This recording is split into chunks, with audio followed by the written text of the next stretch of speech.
Quelques lignes dans un livre de condoléances de la main du Premier ministre. La parole officielle de la Belgique souligne la personnalité d'Elisabeth II, marquante par sa fonction et par la longévité de son règne. L'impact va loin au-delà des frontières du Royaume-Uni et qu'en Belgique, beaucoup de gens, naturellement, beaucoup de respect, beaucoup de sentiments par rapport à la reine britannique, et que voilà, nous offrons nos condoléances.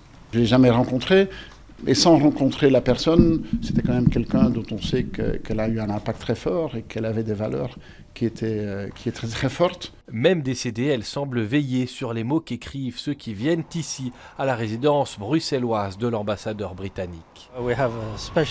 Il y avait une amitié spéciale entre Feu la reine d'Angleterre et Tamim Ben Hamad Al Thani, l'émir du Qatar. Par ailleurs, le Royaume-Uni est un partenaire très proche du Qatar. Elle créait le respect et liait les pays entre eux.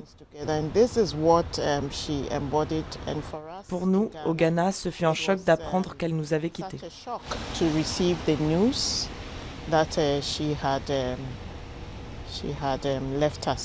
La résidence, qui est d'ailleurs ouverte à tous, quelle que soit la nationalité, et cela pendant plusieurs jours encore. Un livre de condoléances pour tout le monde qui peut venir signer tous les jours jusqu'à le funérail de Sa Majesté.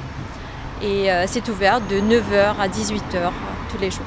À quelques mètres, le Palais Royal laisse un de ses drapeaux en berne. Pareil au rond-point Schuman, avec ceux hissés devant la Commission et le Conseil européen. Hommage international à celle qui fut reine d'un pays autrefois membre de l'Union et pour toujours son amie.